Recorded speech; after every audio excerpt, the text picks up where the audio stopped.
Welcome to Podcasts on Demand, a continuing medical education activity. This activity includes the most recent and current clinical data presented by leading experts. If you are seeking continuing education credit, please review the disclosures and the requirements for successful completion of the activity prior to listening to the podcast. A link is found in the podcast description that can direct you to this information. Hello, everyone, and thank you for joining us for Conversations in Acute Myeloid Leukemia, novel therapies targeting the immune system for elderly and unfit patients. During this segment, we'll be discussing novel therapies that target the immune system. I'm Dr. Dan Pollyea. I'm a professor of medicine at the University of Colorado in the Division of Hematology, and I'm joined today by my friends and colleagues, Dr. Tapan Kadia and Dr. Eunice Wang. So guys, I think this is an area of a lot of reasonable enthusiasm, but also, some significant concerns. Tapan, do you want to just sort of talk first about, on the concern front, why it may be that AML patients would not respond well to an immune-mediated approach? Yeah, Dan, thanks. I mean, like you said, the immune system, the immune-mediated approach in AML is very, very enticing, and we really want it to work. But for so far, we've seen lots of challenges along the way. We know that, for example, after allogeneic stem cell transplant, we do get some GVL or graft versus leukemia effect, that the T cells from the donor may be helping prolong remissions in our patients who get transplant. And we hope that with our new therapies that are available and that are becoming available, including PD-1, PD-L1 antagonists and various antibodies, that we can actually sort of harness that immune system without doing a stem cell transplant to still maintain good responses. But it turns out that AML is a different beast, a very different beast than, let's say, even ALL, distant cousin in leukemia. And the fact is that the AML has multiple issues. Number one, what is the target in AML? As in ALL, we have CD19, which seems to be a very novel target, even CD20, which you can target completely and not worry about B-cell aplasia because it's not necessarily life-threatening. We have a great target that's stable. We don't have such great targets in AML. We look at CD33, which may be present on a portion of the cell, CD123, but also present on other cells, so you get sort of off-target toxicity. Sometimes you lose these antigens, so you have clones that escape. And then most primarily, you have a really sort of immunosuppressive bone marrow microenvironment where AML tends to colonize and segregate. We know that there are increased myeloid-derived suppressor cells, which can actually thwart a lot of the T cell activity. In fact, this was one of the reasons to use PD-1, PD-L1, but it didn't work out. There's a lot of upregulation of PD-L1 in AML blast, which actually thwart and lead to exhaustion of the localized T cells. There's infiltration of Tregs in the microenvironment that can prevent the immune system from activating completely. So there are a lot of challenges in not only the target, but also the microenvironment that we're treating that actually inhibit a lot of our immune therapies from working well. But, we've got some good leads, I think. I agree. And on that front, one area to discuss would be, the potential for CD47. And so when we're talking about CD47 mediated approaches, we're kind of talking about harnessing the innate immune system.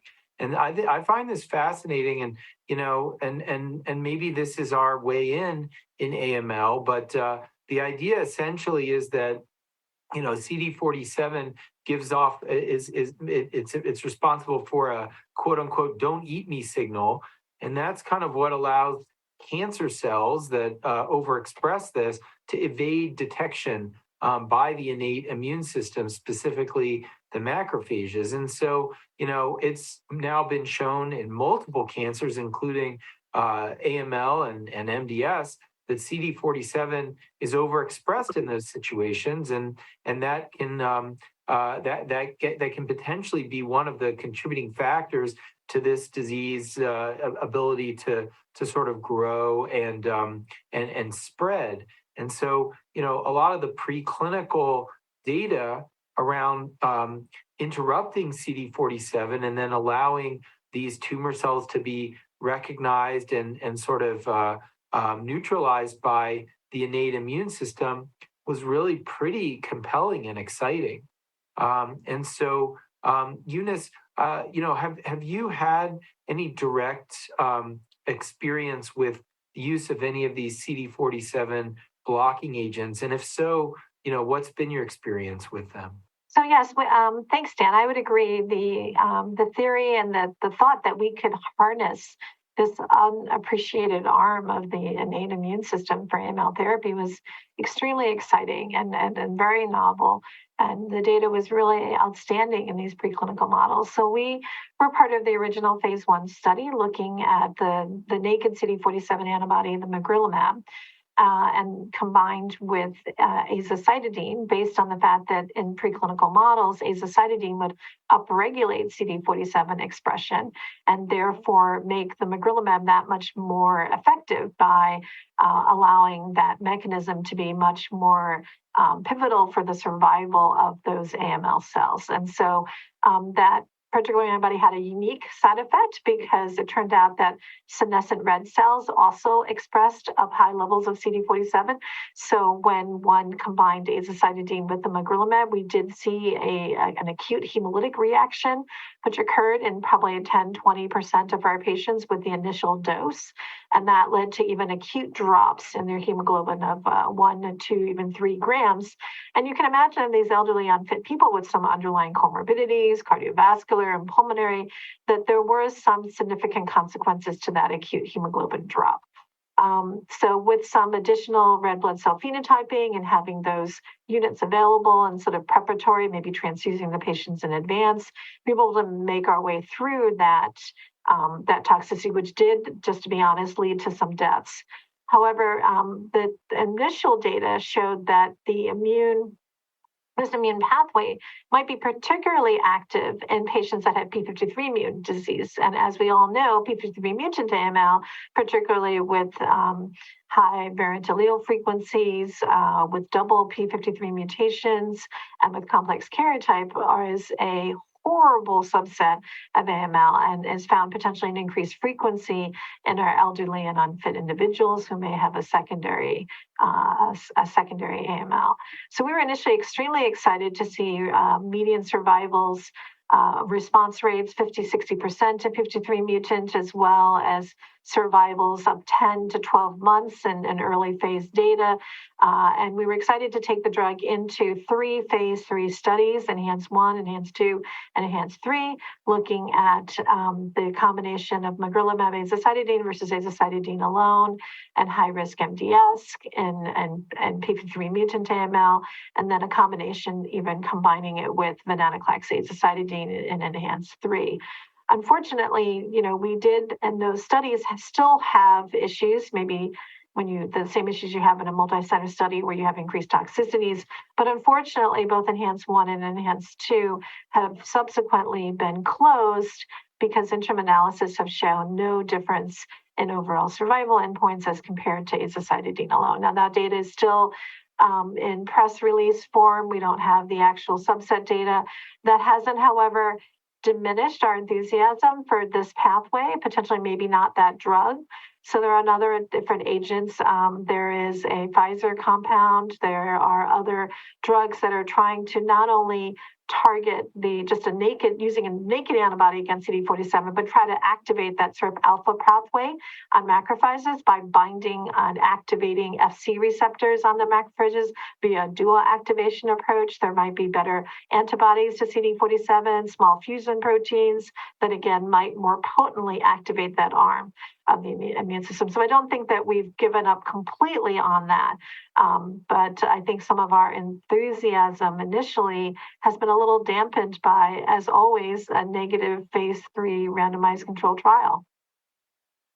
Yeah, thanks for that really nice detailed answer. It really, shows your kind of involvement in this project for a really long time. Tap, do you have any thoughts on the construct here, like an antibody versus a fusion protein, and what impact that might have on efficacy or toxicity? Yeah, no, we've used both. We've used magro. Obviously, we see a lot of hemolysis, as you said, in some patients who have these senescent red blood cells.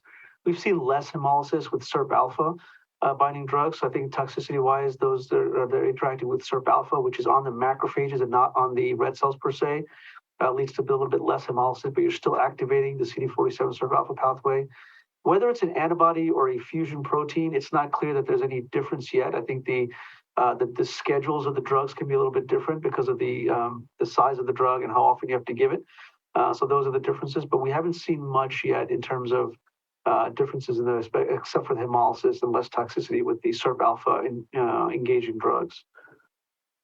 Thanks. Let me stay with you, Top, on the next topic I wanted to talk about in this sort of neighborhood, and that's the idea of TIM3 inhibition, and specifically the drug sabatolimab, which is under development. Yeah. Any thoughts about the impact of this target? It's sort of where it fits in the immune therapy landscape, and what you think about it future for drugs that target this. Sure. I think there was a lot of excitement about TIM3. So TIM3 is another one of these sort of immune checkpoint or immune dampening type molecules, right? They're present on T cells, they're present on macrophages, it's present on Tregs, it's present on NK cells.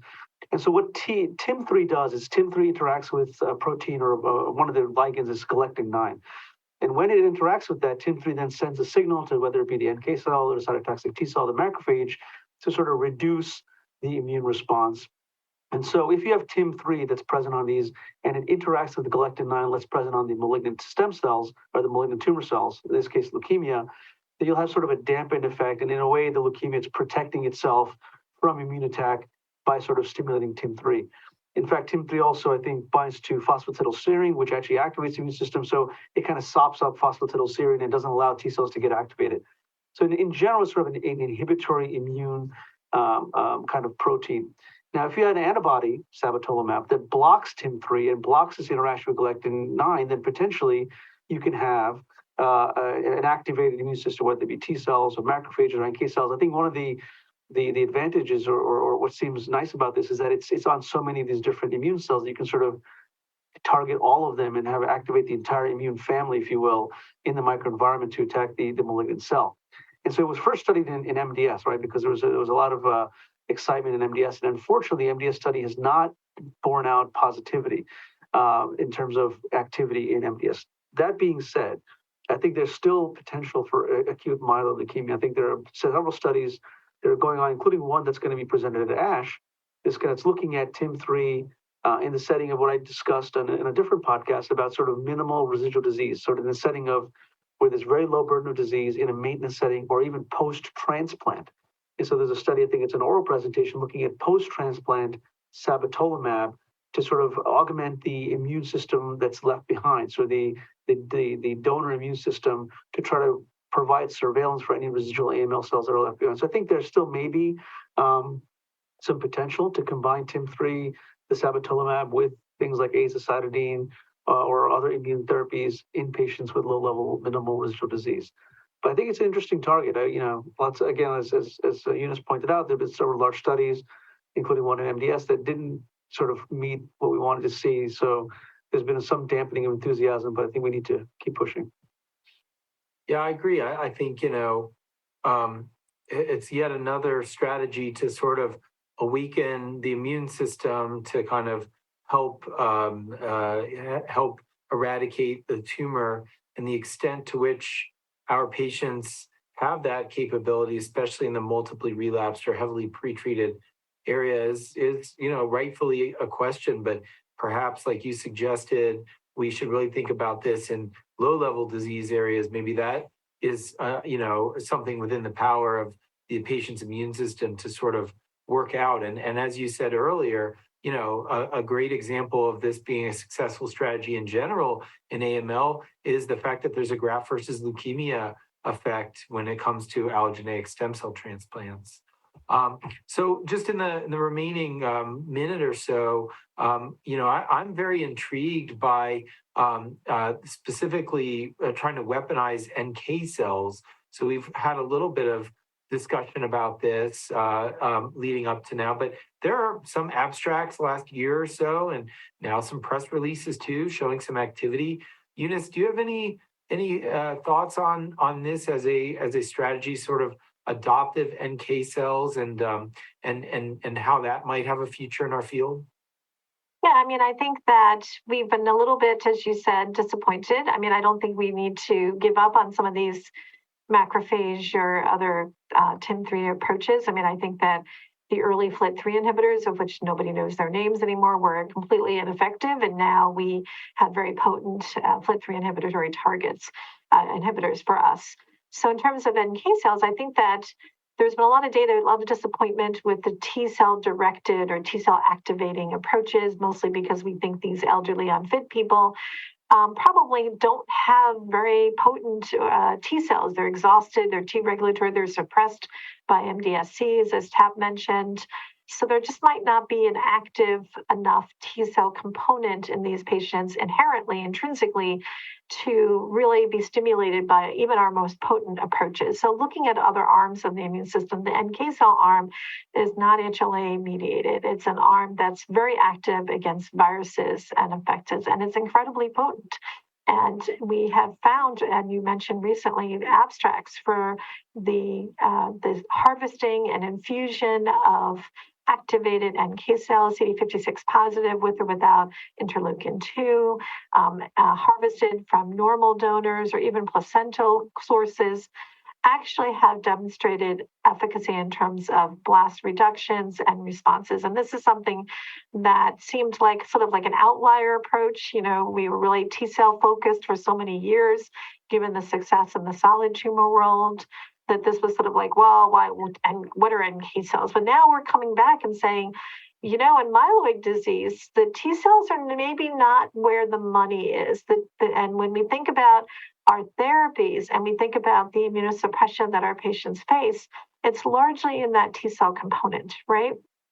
And so we can't necessarily fix the Tregs and the MSDCs and the exhaustion, but if there is an active functional NK cell cellular therapy that we could use, that may be where the true immune active therapy lies.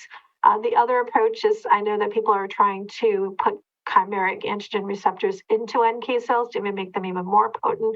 Or maybe if the patient's own T cells are not potent enough, we could do CAR T therapy, just like we do for ALL. So I think there are people that are still trying to salvage that T cell approach and translate it into myeloid malignancies. But I don't know whether that's really the way to go. I mean, we have to go where the biology of the disease leads us, not where we think it should, right? What are your thoughts on that? I mean, yeah, no, I think you're absolutely right. And we'll kind of continue on this path. And, the last 5, 6, 7 years, we've found success and by doing just that. And so I'm optimistic that that'll continue in the future. But this was just a great discussion, everyone. Thank you so much. And thanks to our audience for joining us for this segment on novel therapies targeting the immune system in AML. And please be sure to click on the landing page for this activity to claim your continuing education credit, to access supplemental slides, as well as other topic segments. Thank you guys so much.